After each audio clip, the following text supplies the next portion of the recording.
So let's talk about that one thing that the narcissist never wants you to know. Okay. So think about it. They live their lives.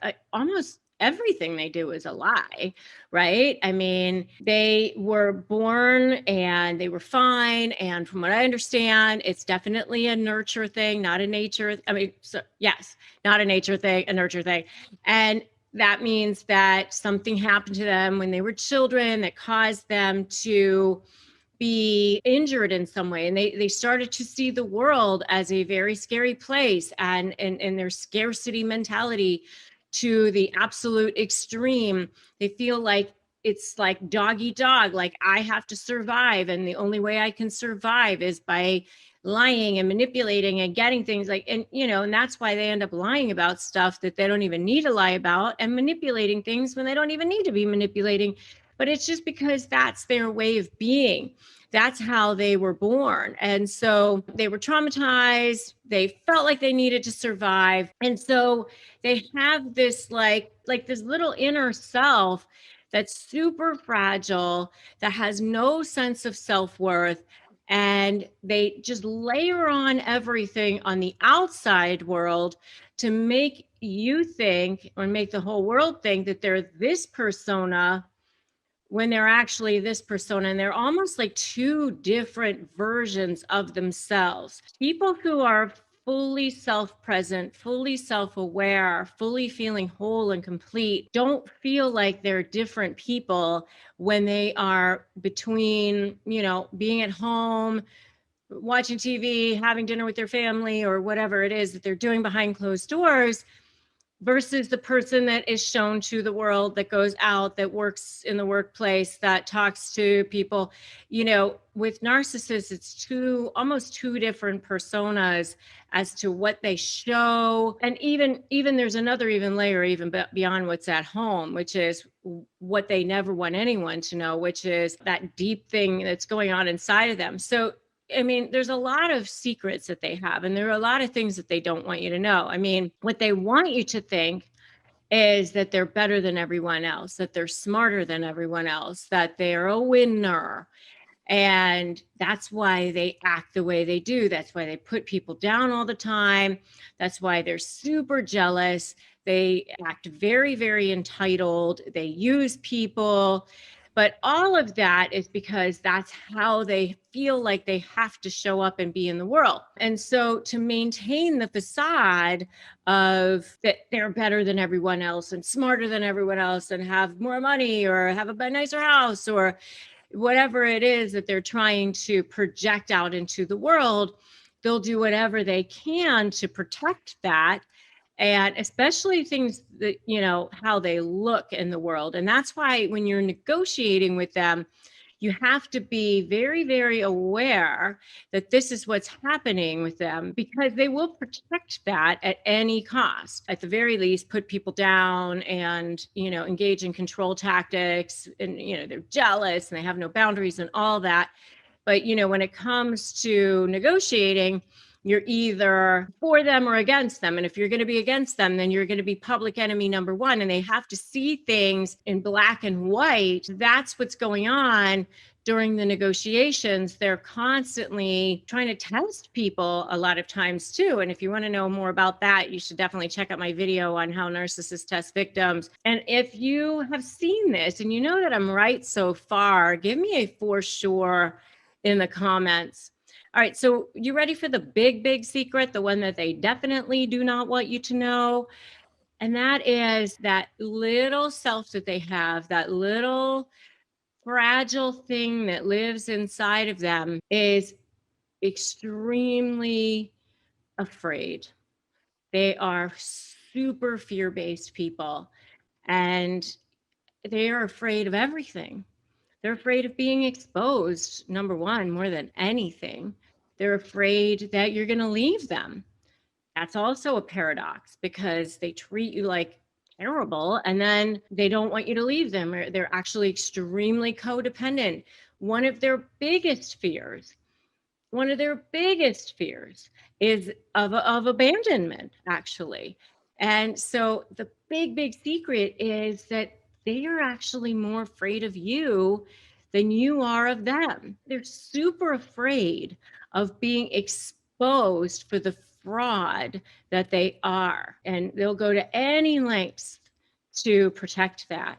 And so when you're going to negotiate with them, that's what you have to remember. You have to keep all of these things in mind, because you're going to have to kind of keep their ego in check to a certain extent, but then also make them feel like they are potentially going to be exposed, that something might be happening to them.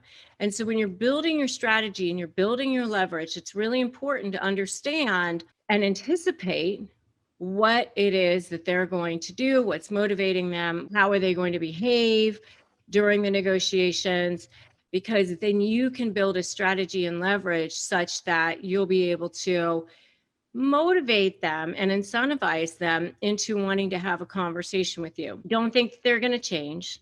Don't think that you're going to be able to get them to see the error of their ways and, oh my gosh, I can't believe how I treated you or how this happened or whatever, because they're not going to do that. And the reason why they have a hard time apologizing, or they have a hard time admitting that they're wrong or that they're responsible or giving anybody credit for anything, is because they have such a fragile sense of self. It's almost like, if I do that, then I will crumble, then there won't be enough for me. They're almost like glass or something that's been very carefully meticulously protected, and they don't want to be exposed. So that's really the biggest secret of all. And that is that you are actually the stronger one. They are way more afraid of you than you are of them. And there are a lot of ways that you can build a strategy and leverage around that, so that you can walk away with getting what you want and they also feel intact. More than anything, you need to feel valued, honored, and respected, and setting yourself up so that no one and nothing can ever infringe on that. Let's talk about the 2 secrets narcissists don't want you to know. So they have 2 selves. Let me explain something. Narcissists were created out of trauma. They were not born that way. It's not a DNA thing. It's not like they come into the world this way. We come into the world feeling whole. We come into the world feeling like pretty good. Like, I think I'm a pretty good human. I think I'm a good person. We feel good inside. It's when things start happening to us that we start reacting to the world and feeling like, oh, maybe I'm not so great. Maybe there is something wrong with me. And that happens to all of us, by the way. We all have traumas and triggers and insecurities and feelings of doubt. None of us are immune from that. I wish we were. Certainly I'm not. Those of us who are out there that say we're not, those are the narcissists, by the way. All of us have our moments of that. But what happens is with narcissists is that during their childhood, they were exposed to trauma on a regular basis. Something happened to them that caused them to constantly be in survival mode on a regular basis, that constantly caused them to feel like they were having to be in that fight or flight, feeling. And when you're in fight or flight, our brains emit chemicals. Our brains emit, epinephrine, things like that cause us to be able to be stronger, faster, better, so that we can fight or fly, right? So that's where the fight or flight comes from. And when we're children, and this happens on a regular basis, causes the brain to actually have arrested development in the limbic system part of our brain. And then what happens as you get older is that that part of the brain then doesn't develop properly. So then the prefrontal cortex part of the brain, other parts of the brain, of course, we grow up and the logic part of the brain is, there. But what happens is with narcissists, when they are presented with certain stimuli, which makes them feel like they need to survive, or they feel like where they're again being put in situations which are similar to those situations that made them feel defensive or made them feel like they were, potentially in danger, then that narcissistic injury gets triggered. So, when does that happen to them? Well, it could be any kind of situation, but a lot of times it's when they feel exposed. It's when they feel somebody has, slighted them in some way. Somebody has, outed them or, caused them to feel less in a situation or whatever it is. Then that narcissistic injury gets triggered. That narcissistic rage comes flying out. That limbic system of the brain gets activated, and here comes that cage. It's almost like a caged animal. It's almost like that part of them, that survival part of them,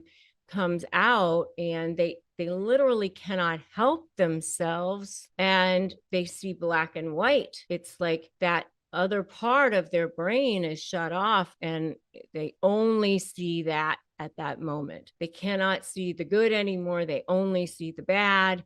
And, so there they are. But the two secrets they don't want you to know are that they have these two selves. What happened when all of this was taking place as children is they almost split into two. They have this true self, which was the scared little self that they hide away, which is almost like a shriveled little, version of themselves that's hidden, it's weak. And then there's the false self, the one that they show the world. And yeah, we all sort of have this somewhat of a dichotomy like that, but they really have a dichotomy. For them, it's a very much of a dichotomy. So those are the two secrets.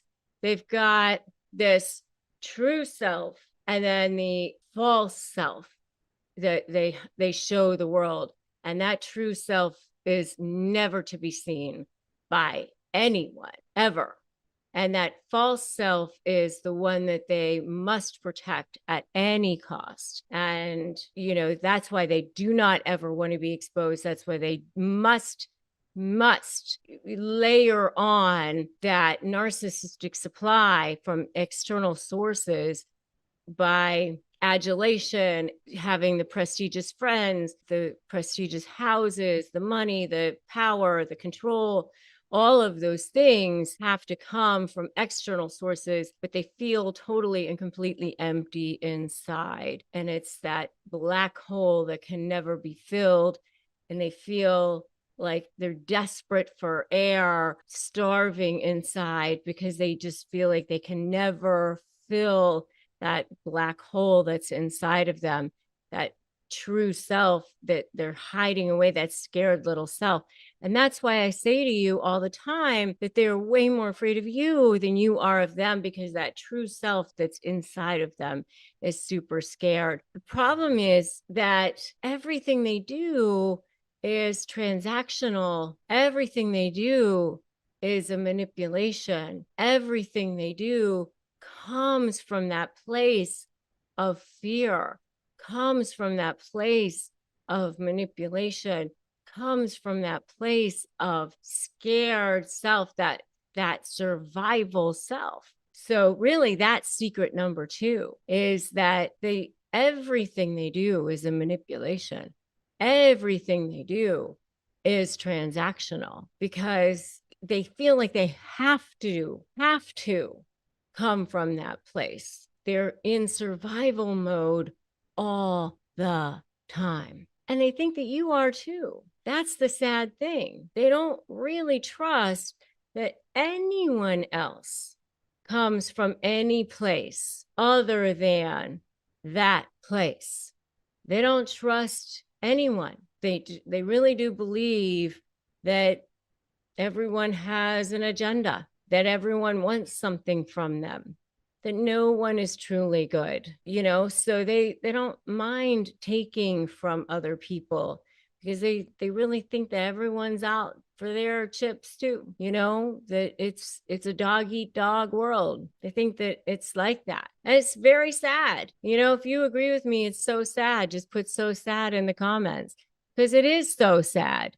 But that doesn't mean that you have to be in that space. You can't fix it. You can't heal it. When you go to help them, they're just going to drag you into that quicksand with them. It's not going to help. It's not going to help. You're going to just drown. You're just going to drown along with them. So what you need to do is move on. Have you ever met somebody, they started off to be the most charming, charismatic person you've ever met in your life. Then they turned out to be your worst nightmare. And then when you go to negotiate with them, they're a living hell. Well, I developed something called the Slay Method of Negotiating with Narcissists, and it has helped tens of thousands of people in more than 150 countries win, go from feeling drained and defeated to getting the outcomes they want. And the reason why it works is because I spent more than 20 years studying narcissism as a trial attorney, and now I'm here to help you win too, and also take your suffering and turn it into your superpower. Take your pain and turn it into profit, peace, and purpose as a highly specialized, high conflict negotiation coach. If you want to learn how to do it, then just go to RebeccaZung.com/apply, and I will show you how. All right, let's talk about that narcissist and what happens to them when they become exposed. Well, let me just tell you that is definitely their worst fear. They do not want to be exposed.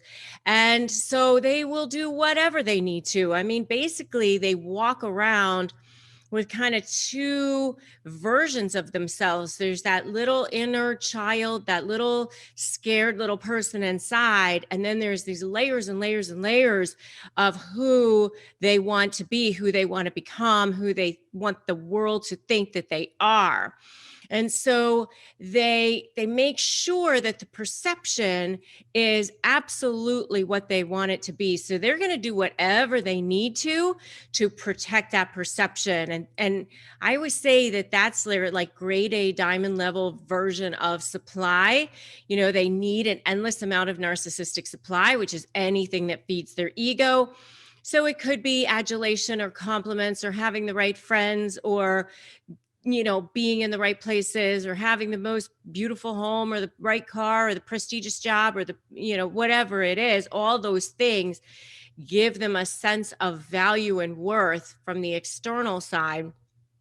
And if they're not going to get it that way, then they're going to get it the other way, which is what I call the grade D coal level supply, which is like it burns, it gives them energy. It's not as good. It's like there's this hierarchy of supply. But the grade D coal level supply is, I'm going to make you miserable. I'm going to make you squirm. I'm going to intimidate you. I'm going to try to scare you. And in their warped sense of reality, they think that they're getting you to respect them when you act like that. They really kind of mistake fear of them or fear of what they're going to do or fear of the retribution or any of that sort of thing for like, now you're respecting me. Now you're giving me the attention that I want. And so they'll get supply from that way as well. I mean, they're really supply whores. They're like sharks that smell blood in the water. Wherever they can get it from, that's where they're going to get it from. What I want to do is at the end of this, I'm going to give you some exact ways to combat exposing them, especially in negotiations, which is what I teach you how to do. You don't want to just go ahead and expose them if you're getting ready to negotiate with them. right away, because that will definitely be something that you can threaten. It's a diamond level source of supply, so you can definitely threaten that source of supply, and that's going to be a fantastic source of leverage for you. So if you want to know more about how to create leverage over narcissists, definitely check out my video on creating leverage over narcissists. But that's basically the gist of it, is, threatening that source of supply that means the most to them. So how do they act when they get exposed? Number one is, I call it lying and denying. They're going to lie to you and say, oh, that wasn't me, that I didn't do that, you're mistaken. They'll deny it and just say, nope, it was somebody else. That's projection. Could be gaslighting. Oh, the text message that you're seeing, you're misreading it. You're reading more into it. You're taking it out of context. I'm thinking back to how in the movie Dirty John, which I was thinking I should do a whole video on this, but in the movie Dirty John, which was based on a true story, by the way, the man who preyed upon the woman lied and said that he was a physician. And he even would walk around in his scrubs, and he would pretend like he was going to work in these scrubs, whatever. And then her daughter found his diploma, and it turned out he was a nurse, not a doctor. And, he spun some web about how he was actually a nurse anesthetist, which has a doctorate degree. So he actually is a doctor. And she kind of bought it for a period of time, because she just wanted to, have him around. She loved him. She wanted to believe him.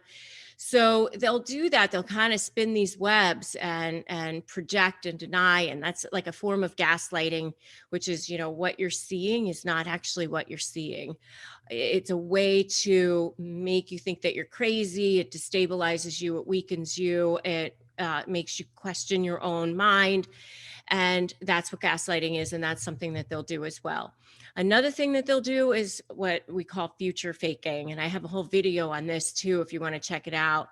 But future faking is basically, forget the past. Let's just move on from here. The future is the future. I'll be better. Everything will be wonderful. You'll see. So that's another thing that they'll do if they think that they're going to be exposed. Another thing that they'll do is start back to what worked in the beginning. Hoover you, love bomb you. You're the best. We're perfect together. We're supposed to be soulmates. Or if it's a business relationship, I know in my situation, I had a business partner who was a narcissist. And when I started to realize what was going on and expose this other person, now all of a sudden the person started doing all the things that they weren't doing in the beginning, all this stepping up and actually starting to carry some of the weight in the partnership. And it actually, when that starts to happen, it's actually more annoying than ever, because you think, why weren't you doing this the whole time? And if you think that this is so wrong, give me a so wrong in the comments below. All right. So the next thing that you'll see after, if none of those other things work for them, now you've triggered that narcissistic rage. Now that narcissistic injury has been aggravated, and the narcissistic rage will come out, and they'll start to go crazy, and they may even collapse. And I do have a whole video on what happens when a narcissist collapses, what that looks like, or becomes undone. The Hugh Grant movie, The Undoing, is a great example of that. And I have a video on that as well, if you want to check it out. But that's what will definitely happen. So what can you do about it? Because in negotiations, you want to tread lightly until you're ready to unleash your leverage, until you've put together that strategy, which is all part of my SLAY methodology. So which is strategy, leverage, anticipate, and focus on you. So until you're ready to unleash your leverage and really get them to feel squeezed and motivated to come to the negotiation table with you, then what you should do instead are a couple of things. One is bartering. And bartering is a very special way of dealing with a narcissist. This is where you basically give them something that they want to get something that you want. So you might say something like, can you handle updating the QuickBooks and doing the financial projections? You're so much better at that than I am. So you give them a little of that, what I call narcissistic fluffing. You're kind of fluffing up their ego like you're fluffing up a pillow. You give them a little something and then you get a little something back. So that's bartering. So that's the first thing that you can do. The next thing that you can do is give them choices. You can say, within a universe of things, would you prefer this or would you prefer that? Or just make whatever it is that you want them to do, make it seem optional. You can do this if you want to. It's okay if you don't. I'll handle it, or it'll get done some other way. And then their ego steps in and it's like, no, I'll do it. But you have to make them think that they have a choice, that it works absolutely beautifully. And that's how you sort of ethically manipulate them into doing something that you want them to do. The next thing that you can do is you can ask them what they think. What do you think about that? What do you think about how this outcome would look? Or what do you think about this idea or something like that? And then make them think that they're coming to that conclusion, that they're coming to that idea on their own, so that in a negotiation, they may even end up proposing it to you. And then they want to take credit for it. And that's totally fine, because you ended up getting what you wanted and they're none the wiser. So those are just a few things that you can do in order to minimize what you're going to get if you just totally expose a narcissist. So, and if you are getting ready to negotiate with a narcissist, please grab my free Crush My Negotiation prep worksheet at winmynegotiation.com. And if you want to connect with other people who are negotiating with narcissists, come on over and join my free private Facebook group. It's called Narcissist Negotiators with Rebecca Zung. So they are, unfortunately, so easy for me to come up with great examples. It's like I can come up with these so easily, because the examples are hypothetical, of course. So anyway, I'm giving you 5 ways to expose a covert narcissist. So number one is they are inherently lazy. So they want to feed off of you. This, again, very hypothetical. So the number one idea is to give them deadlines. Give them deadlines and then hold them to them. Because they are inherently lazy, they will not want to do that. And I've coached a couple of people who've had covert narcissist business partners, and it's really interesting how they all have the same playbook. They kind of think that they're just going to attach themselves to people who actually work hard and have talent, and they think, oh, well, this person will make me look good, and this person will actually do all the work, and I'll just let them do it all. They initially do stuff. They initially make it look like there's a flurry of activity going on, but then they kind of just hang back and they don't really do that much. So the way to expose them is just, you start to have to give them deadlines. You start to have to kind of make them do stuff, and you actually have to hold them to it and say, hey, where's your, whatever it is that you gave them deadlines on. It's a little bit tiresome, frankly, after a while. So I don't recommend, if you kind of know that you are dealing with a covert narcissist, I wouldn't recommend getting into either a relationship or a business partnership with this person. I would recommend staying the hell away from them. But if you end up stuck with them and you're trying to get out of it, which I do recommend that you do, part of the way that you can start to expose them is give them deadlines. So that's number one. Number two, they also don't generally have their own ideas. So you can try to make them come up with their own ideas, and then also give them a deadline for that. And if you really want to expose them, I know it sounds mean, but we're talking about exposing them here. So another way that you can expose them with making them come up with their own ideas is have them do it in a group setting. So have them come up with their own ideas and then make them present their own ideas in a group setting. See what they come up with on their own. That's number 2. Number 3 is if you suspect that you were dealing with a potential covert narcissist, I would definitely trust your gut. And hey, I'm not bitter. It's just that I tend to be overly generous. And I just actually had a whole conversation with a woman who has been my business coach and one of my dearest friends for a really long time. And, she actually said, you tend to be overly generous to a fault.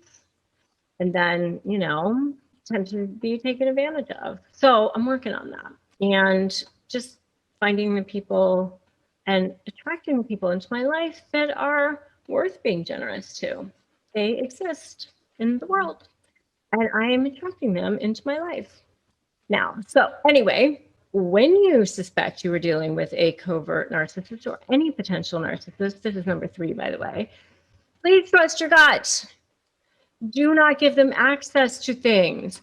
Do not give them access to your passwords. Do not give them your logins. This is number 3, and much more on this in my video. And it's called This is the Only Way to Get a Narcissist to Respect You. It's a really good video. Definitely check that out. Number 4 is, well, they are hypocrites. So they will say one thing, they will do something else. Their words will not match their behavior. That will happen a lot. So you can definitely call them out on that, such as, they'll say that they were a victim of someone, and then they'll say they don't like that person, and then the next thing you know, they'll be hanging out with that person. So you can say, oh, I thought you didn't like that person. I thought you didn't want to spend time with them. Ask them why they want to spend time with them if they don't like them, something like that. Or they might say that they were sick. And then all of a sudden they are wanting to go to an event that, is like really prestigious because it'll really look good if they end up going to it. That sort of thing. Like you can definitely call them out on their behavior because they're very much hypocrites. So it'll be very easy to find opportunities to do that for sure. And if you want to call them out, give me a call them out in the comments below. And the last one is, definitely, I got caught with this. You don't want to do the same. Make sure you follow up every single convo with a confirmatory email or text. Because guess what? They will definitely gaslight you. You know how those covert narcs are. They love them some gaslighting. It's definitely one of their favorite little things. And so they will try to manipulate your conversations. We talked about that. You don't remember? Oh, yes, you agreed to that. And you didn't agree to that. But they'll say that you did. And they try to make you think you're crazy. It's a way to weaken you. It's a way to destabilize you. They do that. And, I just had a conversation with somebody yesterday who was like, been gaslit so often, very intelligent woman. And she was like, she didn't even remember for sure if she had signed like a huge check a few years ago, like hundreds of thousands of dollars. She was like going to go hire a handwriting expert to see if she had actually signed a check. And I was like, no, you're not going to hire a handwriting expert. You're going to say, I did not sign that check. I don't remember signing it. Therefore, I did not sign it. So, but they gaslight you so much, like you start to question your own mind, right? So make sure you follow up every single conversation, like in real time, right away, with a text or an email. Hello, we just met and we had this conversation and this is what we talked about. Just confirming. Thank you. Have a nice day. That will help you and it will help them and hopefully be continuing to most smoothly in the world. So anyway, those are 5 ways to expose a covert narcissist. This show is sponsored by BetterHelp. Let's be real. Therapy can feel like a really big investment, but your mental health is just as important as your physical health. Traditional in-person therapy can cost $100 to $250 per session, but with BetterHelp, you can save up to 50% per session on average. You pay a flat weekly fee, which means more peace of mind for less. Therapy should feel accessible, not like a luxury. BetterHelp gives you that, all from the comfort from your home. And with over 30,000 therapists to choose from and 5 million people served globally, this is the world's largest online therapy platform, and you can switch therapists at any time. Your well-being is worth it. Visit betterhelp.com/negotiate today to get 10% off your first month. That's BetterHelp, HELP.com/negotiate. So let's talk about narcissists and their weaknesses. They seem untouchable. I mean, I cannot tell you how many people I have spoken to, thousands of people from all over the world who have said to me, I can't win. I'll never win. They always win. They always get their way. They always get away with everything. I will never be able to get the leg up. That is not true. I've heard people who said, don't bother negotiating with them. You can never get what you want. Again, not true. I know the secret, and I tell you exactly how to do that right here in these videos, in my materials, in the free stuff that I give away, in my free webinars, and in my programs. So that's what I'm here to help you do. That's my purpose on this planet. I am on a mission. I am on a personal crusade to help you guys get what you want, get out of these relationships so that, you know, life will be better. And once you conquer that narcissist, once you get what it is that you want, you will see that it will actually change your life in every single way. You will start being more powerful in every single aspect of your life once you do this. This is going to be the hardest thing you ever do, and also the most fulfilling thing you ever do in a lot of ways. So narcissists do have weaknesses, and they go to great lengths to try to hide those weaknesses from you. They don't want you to know that they have any weaknesses. They want you to think that they're all powerful, all invincible. I often think of the Wizard of Oz and how, you know, the wizard had built this huge thing, Emerald City. You know, there's this yellow brick road, this golden pathway to get to this place where he was living. And they all come in and they see this massive, huge head, and I am the great and powerful Oz. And they're all like cowering. And I'm sure at that point, they're all thinking, oh my gosh, there's no way we could ever win. But here's the not so secret secret. The narcissist is actually more scared than you are. You are the more powerful one. And I have said many times, and it's worth repeating again, that the narcissist does not attach themselves to you because you have so little value, even though they devalue you. They attach themselves to you because you have so much value. And they don't want you to know that they're actually the weaker one. They want you to believe that they are. It's the great caper. It's the massive, huge heist thing that they're pulling off and fooling the world. But you are actually the stronger one. You are actually the more valuable one. And they, by the way, they get supply from devaluing someone that they think has so much value. Because now, look at this, look at me, I'm being more powerful, and I'm actually getting this person who has so much value to squirm. I'm intimidating them. That makes me so much more powerful. That's what they think anyway. So one of their biggest weaknesses is fear. They have fear of everything. Fear of being exposed, fear of losing their supply, fear of looking bad to people that they especially respect. And so therefore, when you are creating leverage in negotiating with them, that's one of the biggest ways that you can, potentially get them to do what you want them to do, is by threatening this source of narcissistic supply that's going to be more important for them to keep than the supply that they get from intimidating you and making your life miserable. So fear is one of their biggest weaknesses and one of the biggest ways that you could potentially expose them.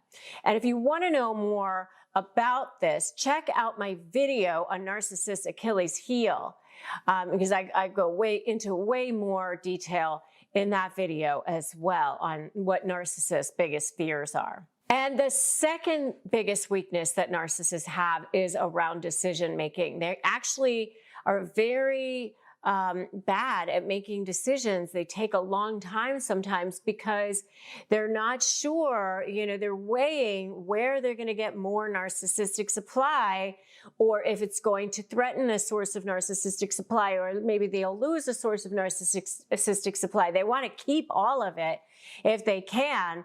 I mean, they could hoard it if they can. If supply were a physical thing, they'd actually be hoarders.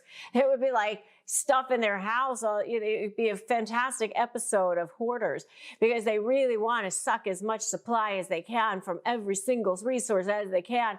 It's like an endless black hole that needs to be fed, and it never gets satiated. So making decisions is another one of a narcissist's biggest weaknesses. All right, and the next thing is asking for things. They don't want to have to ask for anything. They feel very weak if they have to ask for something.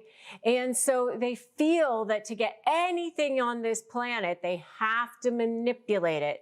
They can't just ask for it. And if you want to know more about the narcissist manipulation tactics, check out my video on the narcissist's favorite manipulation tactics. Unfortunately, they just can't ever ask for something like a normal person. They feel like everything they do has to be lied about, manipulated about, and, hopefully they'll get it that way. I mean, it's because of their scarcity mentality. They have this huge scarcity mentality that, I can't share anything, and I have everything I get, I have to beg, borrow, and steal for, and I can't share, I can't give, because I have to, contain it all for myself. And so they just have started, early on in life with everything has to be manipulated. You can't just ask for something. So that's another one of the huge weaknesses that narcissists have. So if you are so ready to expose that narcissist in your life, give me an expose them in the comments right now below. The next biggest weakness for a narcissist is listening.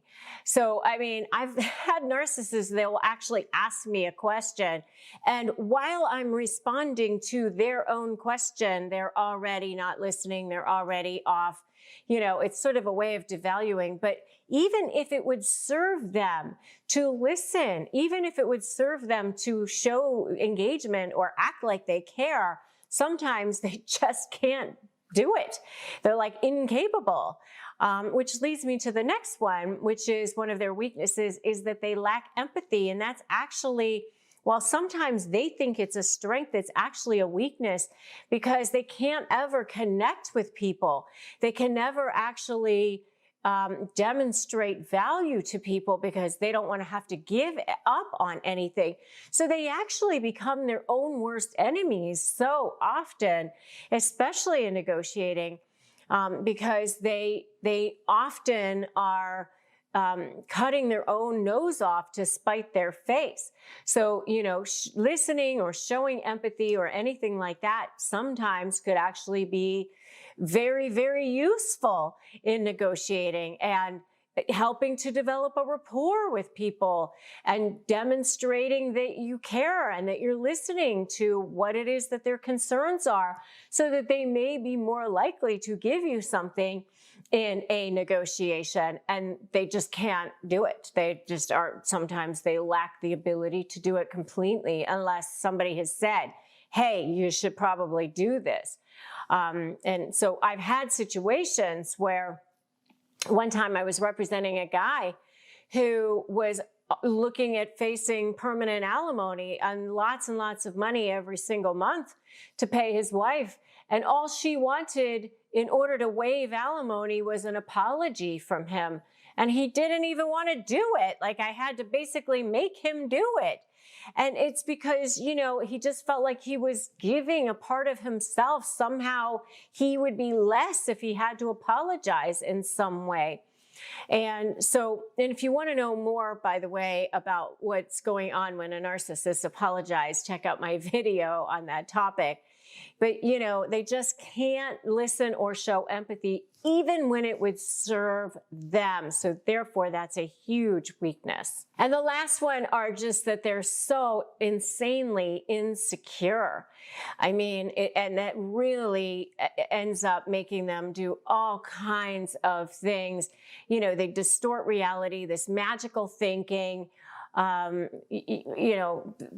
boundaries, all the different kinds of things that they end up engaging in. If they really are their own worst enemies in a lot of ways, and it's hard to envision that when you're dealing with them, when it feels so powerful. But the truth of the matter is that you can expose them, you can pull back that curtain just like they did with the Wizard of Oz, and you'll see that there's this feeble little soul that's sitting inside there that's super scared.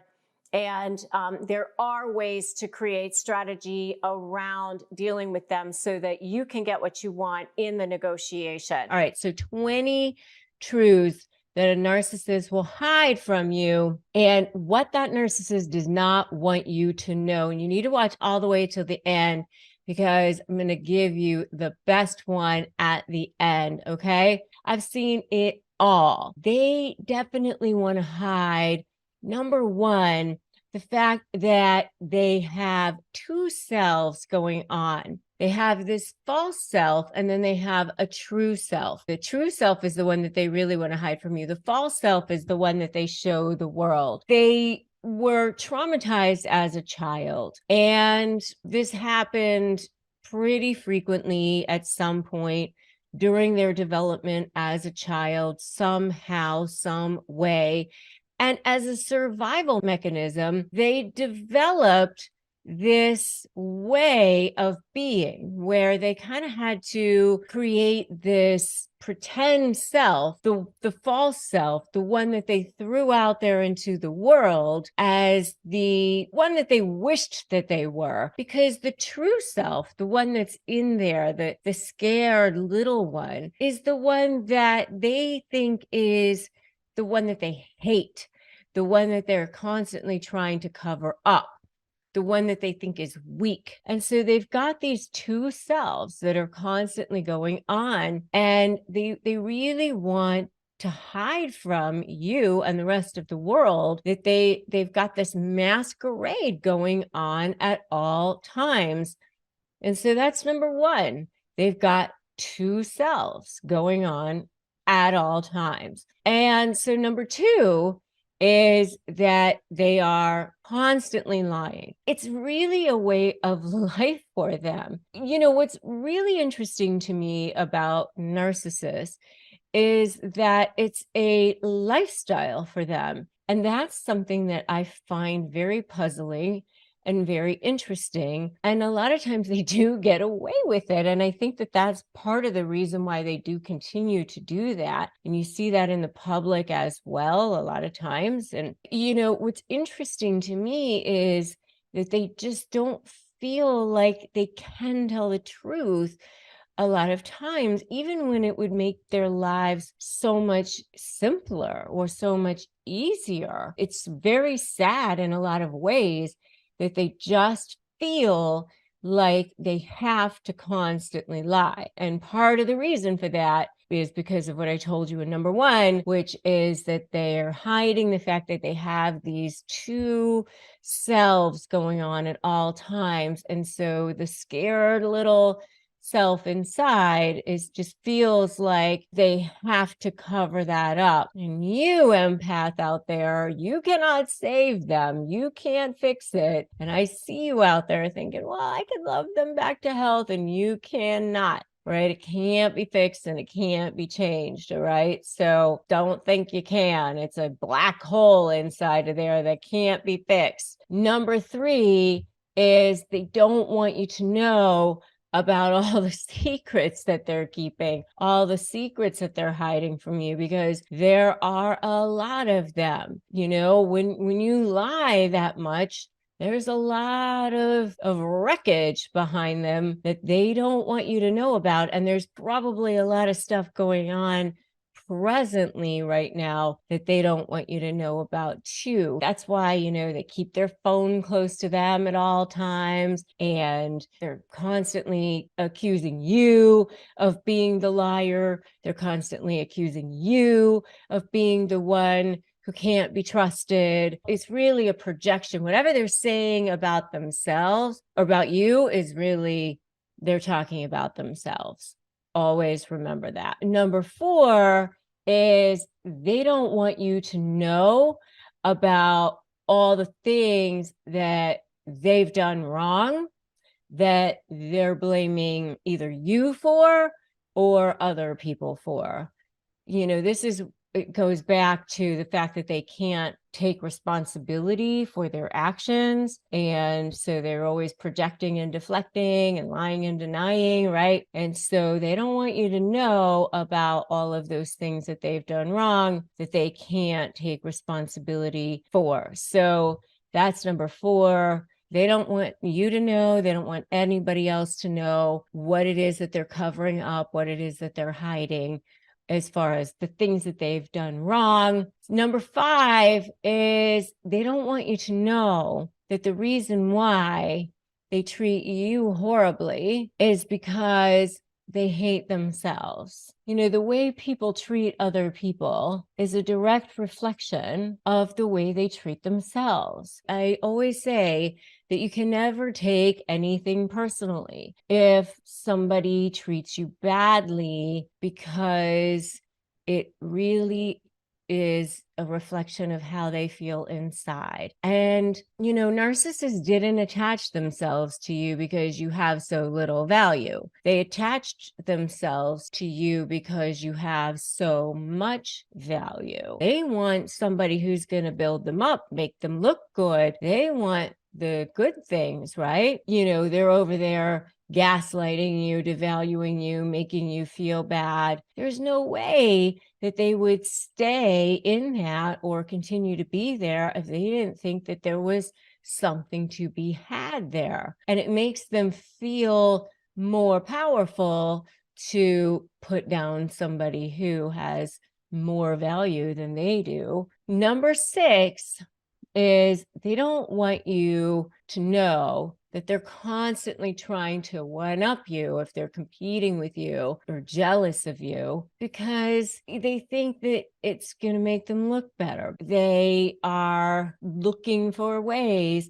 to get attention. They don't want you to know that. If they're trying to play the victim, it's because they're looking for ways to get attention. And, you know, a lot of times there's such a lack of self-awareness in there that they're not going to tell you that either. They probably don't even know that themselves. And number 7 is that they're not going to tell you that the reason why they have a hard time apologizing to you is either number 1, because they think that if they don't apologize, that somehow no one will notice, or number 2, because they think it was your fault to begin with, or number 3, because they somehow feel like if they apologize, it takes away from their very fragile sense of self in some way. And it's just a very, like, it's the survival mechanism. So like the only reason why they would apologize at all is if somehow they can spin it in their mind that it's a manipulation in some way. So they don't really want you to know this whole thing around apologies is this game that they play. I mean, that's why they have a hard time apologizing. And number 8 is that they don't want you to know that they're purposely punishing you because of this pain and anguish they feel inside of themselves. They're going to make you believe that you're the source of all of their problems. They want you to believe that. They want you to think that you're the source of all of their problems. By hanging it all on you, they don't have to then take responsibility for it. They're not only hiding from you, in some ways, they're hiding it from themselves. So that's number 8. And number 9 is they don't want you to know. They do not want you to know that they are deeply unhappy inside. They'll go around telling you that they are great. They are fine. They are fantastic. It's you who has the problem. Or they'd be even better if you were this, or if you'd stop bugging them, or if you didn't do this or that. It's you're the one who has the problem, or you're the one that's the source. But they're great. The truth of the matter is that they are deeply unhappy inside.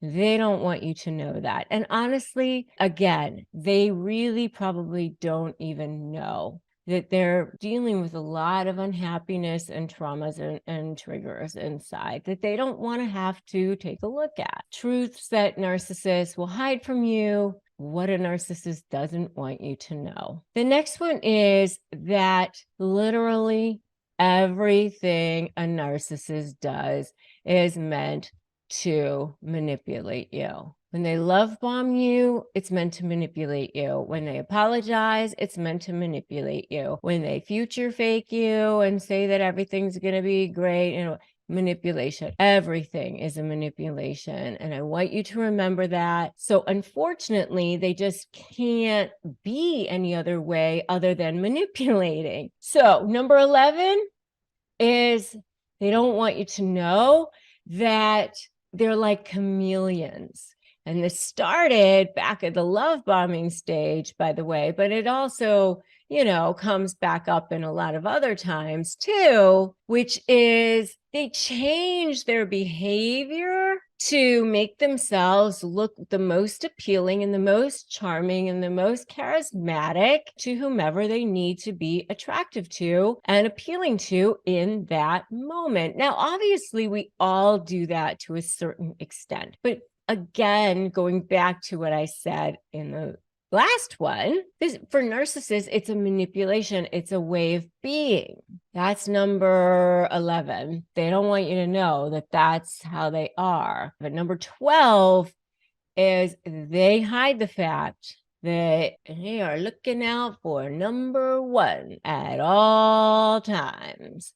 They don't care about anybody but themselves. Every display of love, care, affection, empathy is all fake. For you Seinfeld people out there, remember when Elaine was like, fake, fake, fake, fake, fake, fake, fake. That is what it is, fake. And I want you to remember that. So I want you to put fakers in the comments right now. Fakers, fakers, fakers. It's sad, yes, but I always say you can have your feelings of wishing them well, sending them light, all of those things. But, I always say send them light, but from, over there. Have your boundaries, send them light from, over there. All right, number 13. They don't want you to know their true intentions, which is to use you for everything you got, whatever it is, to manipulate you, to go after you, especially if they're in the discard phase. You become public enemy number 1 in that situation. Because, they only see things in black and white. You're either good or bad or whatever, because that's what narcissists are like. All right. Number 14, they don't want you to know what they are truly capable of. And let me tell you, I've seen it. I was in a business relationship with a covert narcissist, seemed like the nicest person in the whole world. Everybody was like, oh, they seem so nice. oh, I'm sure it was inadvertent, how like it goes with covert narcissists. When that mask gets whipped off, you start to see what they're truly capable of. Of course, they're going to save it for their true targets. They're not going to show the rest of the world. To the rest of the world, they stay truly nice and everything. But for you, they don't really want you to know what they're truly capable of. Number 16, they don't want you to know that they're doing the bare minimum at all times. Especially covert narcissists, they're really kind of inherently lazy. They want to be takers in this relationship, right? They don't want to have to give. They want you to give. And they certainly don't want to be reminded of anything that you gave.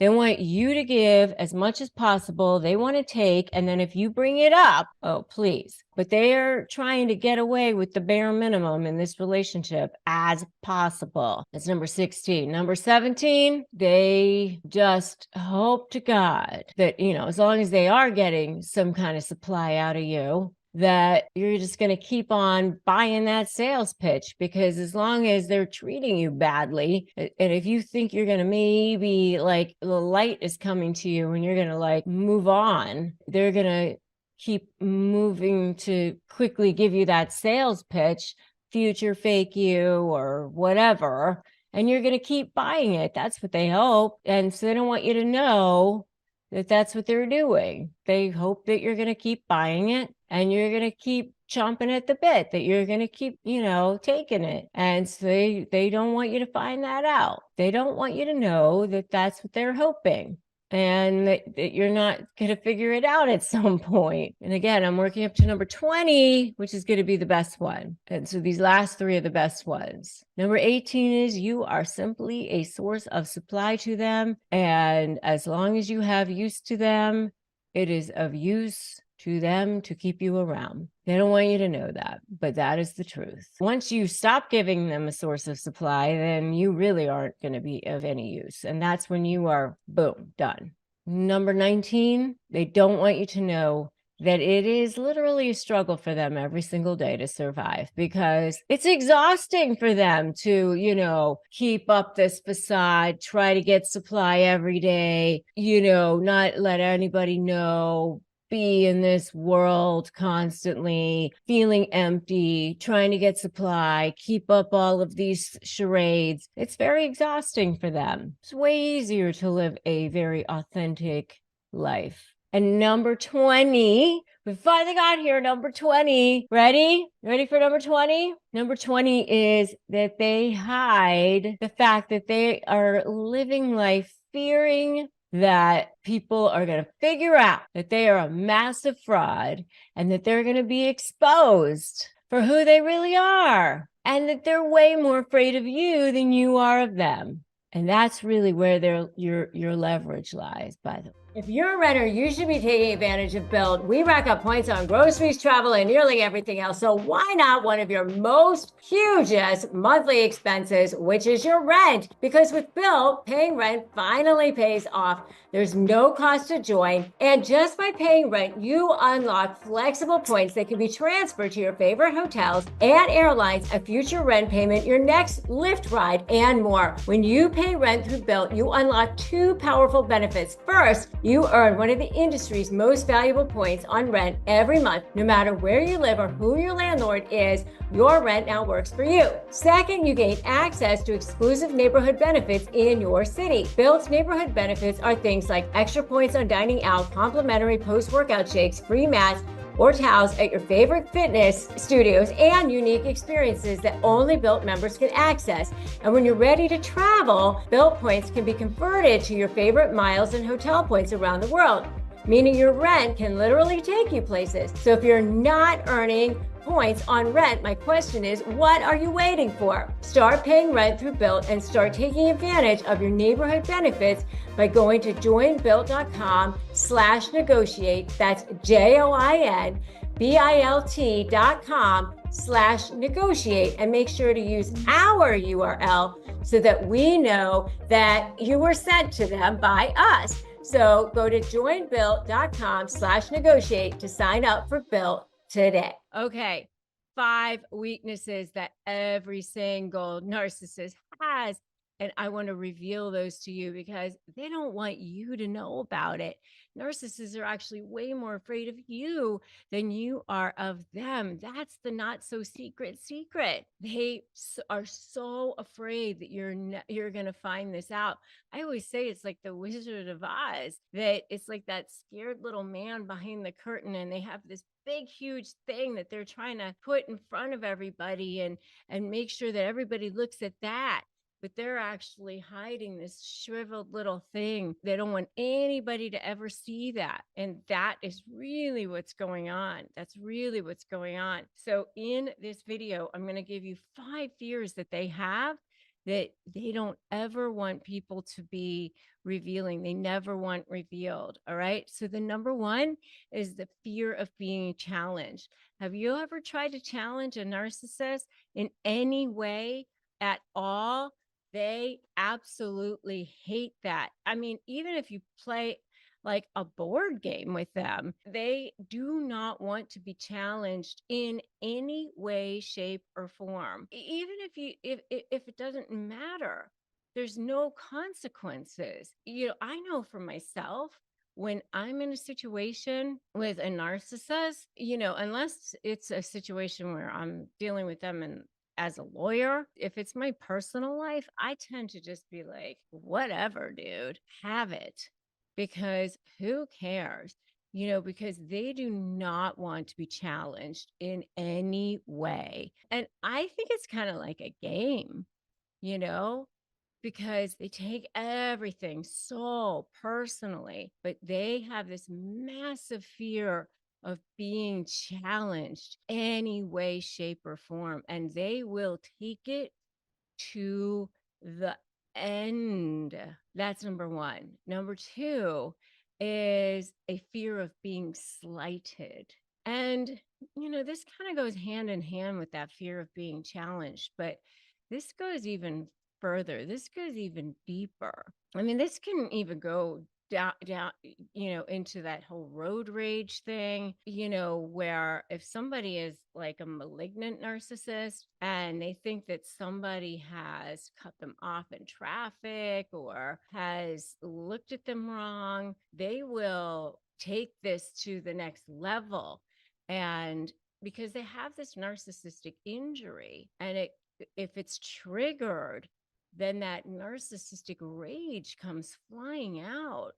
And they think that once that happens, they're not thinking clearly. They are full on in that emotional state and survival mode.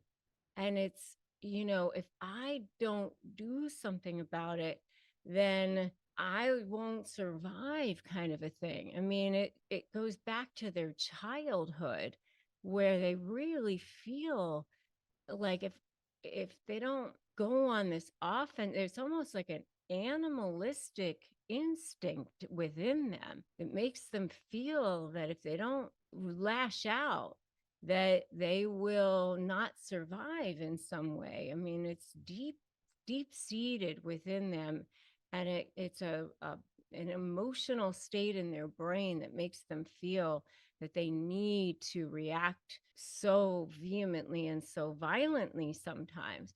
So that fear of being slighted, and it could be a tone of your voice, it could be a look in your eye, it could be your body language. If they feel they're slighted in some way, they can react pretty strongly sometimes.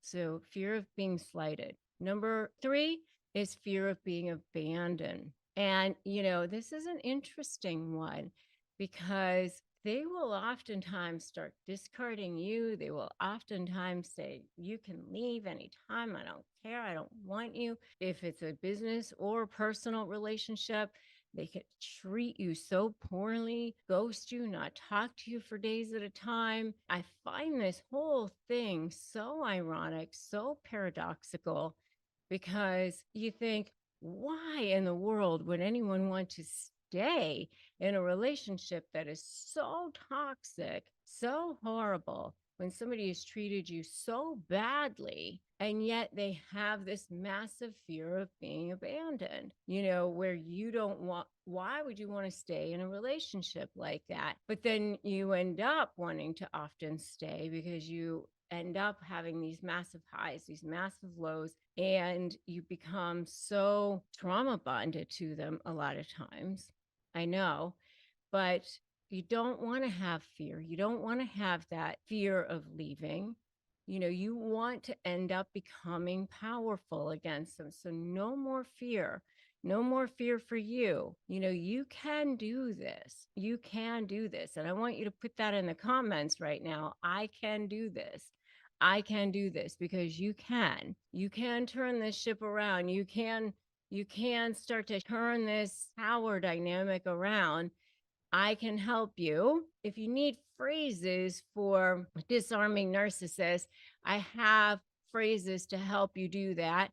Go to disarmthenarc.com and grab my free phrases for disarming narcissists at disarmthenarc.com and use those for emails, for text messages, for talking to them, for communicating with them. It's a great place for you to start, disarmthenarc.com. And know that you don't need to have fear. All right. So number 4 is fear of being alone. They hate being alone. Have you ever noticed that? They don't like to have their own thoughts. They want to have people around them all the time. Once that discard phase has happened, they have a new form of supply almost immediately, because that's where they get their supply from. Remember, they don't have any internal sense of value. So they have to get all of their value from external sources. And what does that mean? It's from other people generally. I mean, yeah, they can get it from those big houses or money or whatever, but none of that matters unless somebody's noticing it, right? So money is great, prestige is great, but somebody has to be seeing it to notice it. So they've got to have people around them. So fear of being alone is a big, big part of that. So number 4 is fear of being alone. Number 5 is the biggie, the big, massive one. And this is where, when you go to negotiate with a narcissist, this is how you create leverage. This is it. And in my Slay program, this is what I teach. And that is that they have a massive fear of being alone. Massive fear of being alone. Fear of being exposed. Fear of being exposed for who they are. This is what you definitely can build your leverage on. Massive fear of being exposed. Their top shelf supply is how they look to the world. And that's how you build your leverage. Remember, SLAY stands for strategy, leverage, anticipate, and stay 2 steps ahead of them and focus on you and you being on the offensive, and then your mindset. And so L is leverage. How do you build that leverage? It is around how they look to the world and you not being jerked around anymore, right? So how do you do that? You find a form of supply that's more important for them to keep than the supply that they get from jerking you around, and then threaten that form of supply. And the way that you can build that is figuring out what it is that it is their fear of being exposed. Remember, they don't want to be exposed. So that's their biggest fear.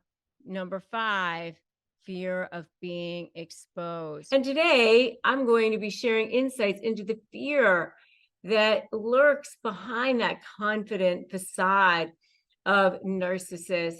So what really makes a narcissist who they are? I mean, what makes them tick? Well, they've got this deep insecurity. It's a deep sense of shame. It started off with trauma, they were children, and they needed to feel like they needed to survive. That's what happened initially. And so their brains were conditioned to believe that they needed to survive. Their brains were wired for survival. And because of that, they think that they need to grasp on to, manipulating people. And it's a very fragile ego that they've got going on. And it's this fragile shell of what's happening.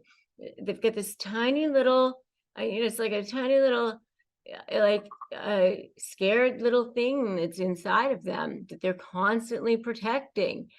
And they don't want you to know that. It's like, I always say, it's like the Wizard of Oz, this big, huge head, but the thing that's behind it is this feeble little man behind the curtain.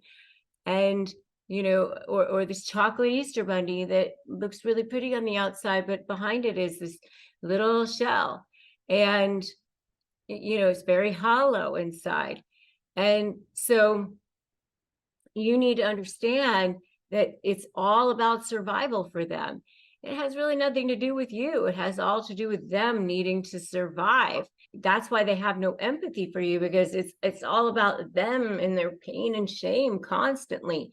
And so the worst thing that scares them is, being exposed. They don't want to be exposed for who they really are. And so when you are creating leverage, which is one of the things that I teach you how to negotiate with them.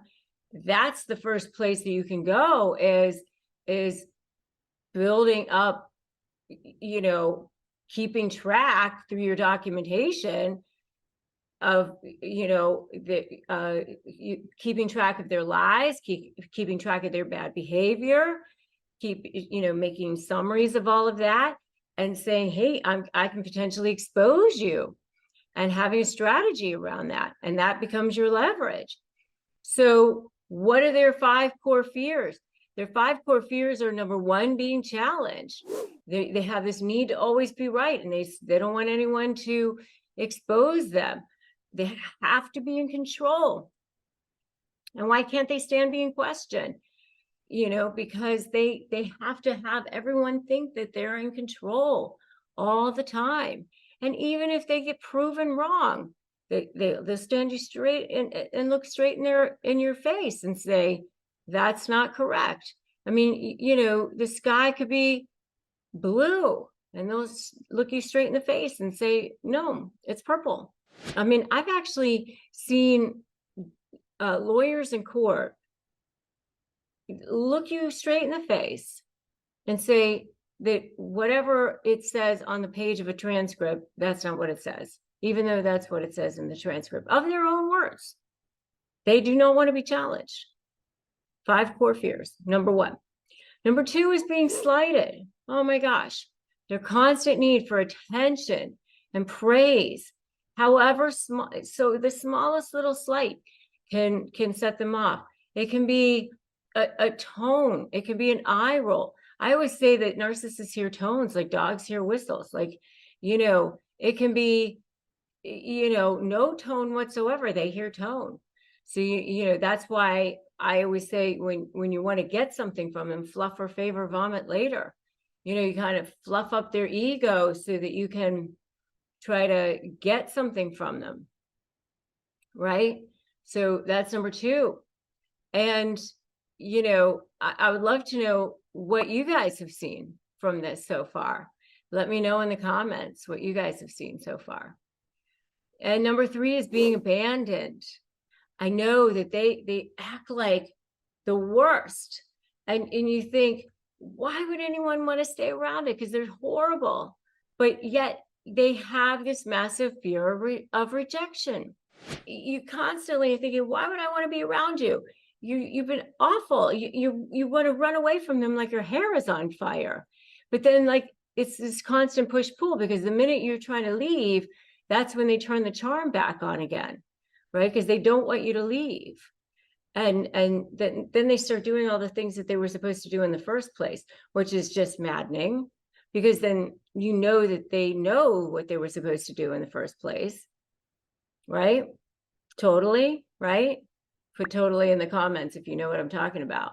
And if you're trying to negotiate with a narcissist right now, please grab my free Crush My Negotiation Prep worksheet. It's a free 15-page ebook, and it will definitely help you.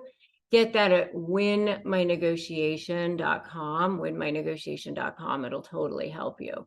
And I can drop a link to that below as well, winmynegotiation.com. It's a free ebook, and it's helped so many people win their negotiations. So, and then number 4 is being alone. I mean, they hate being alone. And that's part of the reason why they're constantly struggling for attention and validation, because they don't want to have to be alone. Contrary to the way they act, they have the worst feelings of unworthiness. I mean, everybody has feelings of unworthiness. Everyone has feelings of insecurity, but they have the worst feelings of unworthiness of all of us. You know, they have the deepest feelings of pain, the deepest feelings of shame. They struggle with awful feelings of emptiness. You know, that's why they have a fear of being abandoned, right? And yet they treat you awfully, you know. And then back to number 5 is being exposed. The image that they project versus who they truly are deep down inside is vastly different. Vastly different. And the fear of people seeing them for who they truly are is deep. And that's why, that's how you can build your leverage, is right around that, what I call that diamond level supply, that diamond level supply. So making sure that you know what that diamond level supply is, and making sure that you know what diamond level supply is versus coal level supply. And I explain a lot of this in my slave methodology, and diamond level supply being, you know, who they look to, how they look to the world, and their image, and their coal level supply being degrading people, manipulating people, and treating people poorly, and basically you in this scenario. And to set up your best leverage, you need to figure out how to threaten a source of supply that's more important for them to keep than the supply that they get from jerking you around, which is you. Okay, so let's talk about what will make a narcissist panic. So first of all, let's think about what a narcissist actually is. A narcissist is a person that has no inner sense of value. They have to get all of their value from external sources in the form of what we call narcissistic supply. And if you want to know more about narcissistic supply, definitely check out my video on that topic. But basically, you know, they're like what I call the hollow chocolate Easter bunnies. They've got nothing going on the inside. They look really pretty on the outside, but nothing going on inside. And so they kind of try to layer on everything from the external. They're sucking the life out of every person and interaction and situation that they possibly can, to try to make themselves feel like they have some value. And it's like a black hole, basically. Of course, you can never get them to be fulfilled or feel satisfied. And so they look at every person and every situation as an opportunity for getting that supply. They literally, like sharks, you know, seeing blood in the water. Oh, they smell it and boom, there they are. They're after it. So they're looking for it in every possible way. But what's really going on is, because they have no inner sense of value, they're kind of like living this double life all the time. Like there's this inner scared little child that they're constantly trying to like protect. And then there's the person that they want the world to think that they are. They want the world to believe that they are. They need endless adulation. They need endless attention. And, you know, what's interesting to me is like the massive irony of treating somebody poorly throughout an entire relationship, whether it's business or personal, and then being shocked and disgusted when you no longer want to be in the relationship with them. It's like so ironic, isn't it? But anyway, if you want to start thinking about ways to make them panic, especially in a negotiation setting, because that will start to give you leverage over them in that negotiation, then just think of it in terms of the supply, right? What is giving them supply? Is it compliments, prestige, attention, adulation, respect? Or is it controlling you, degrading you, manipulating the process, intimidating you? All of those things gives a narcissist supply.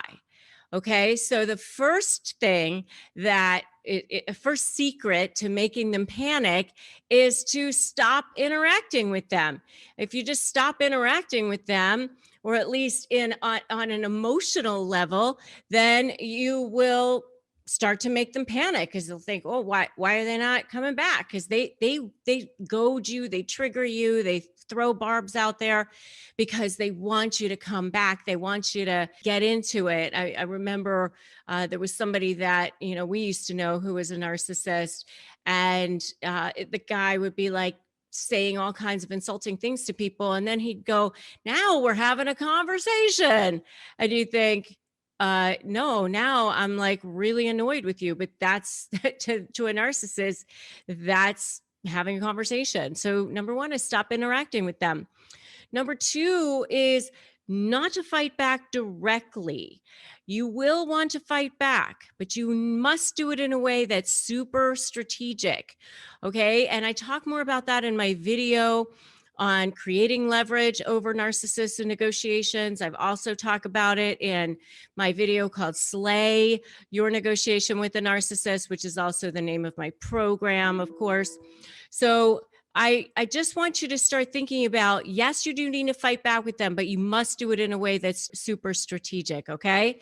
So the next thing is, when you talk about leverage and creating leverage over the narcissist, you are going to want to threaten a source of narcissistic supply that's more important for them to protect than the supply that they get from making your life miserable. So threatening to expose them in some way, threatening to make them look bad in front of judges or other people that they don't want to know, like, their bad stuff out there. That's why they try to get at you before you get to them, because they don't want you to expose them. Okay. So the next thing that you can do is just totally act like you don't care. I mean, like they're doing stuff and you're just like, oh, I'm whatever. I mean, you can do whatever you want. Just so, oh, how's the weather today? Just completely like it didn't even happen. They did whatever they did to try to get a rise out of you, and you just act like you don't care. That sends them and drives them absolutely crazy, because now they up the ante. I've often said they're like 2-year-olds having a tantrum on the floor. You give in to them, and then the next time they think, okay, I'll just cry louder, scream more, kick harder, act worse, and then mom and dad will give in. And that's why I always say they're the worst right before they're ready to give up, because they act like that until finally they realize, oh, they're not giving in this time, so I just have to give up. And so that's what's really going on with a narcissist in a negotiation as well. And then the last one, of course, is going no contact or having super strong boundaries. You must do that. It will drive them crazy, but I'm telling you to do that, not just for, driving them insane and making them panic, but also for your own health and peace of mind.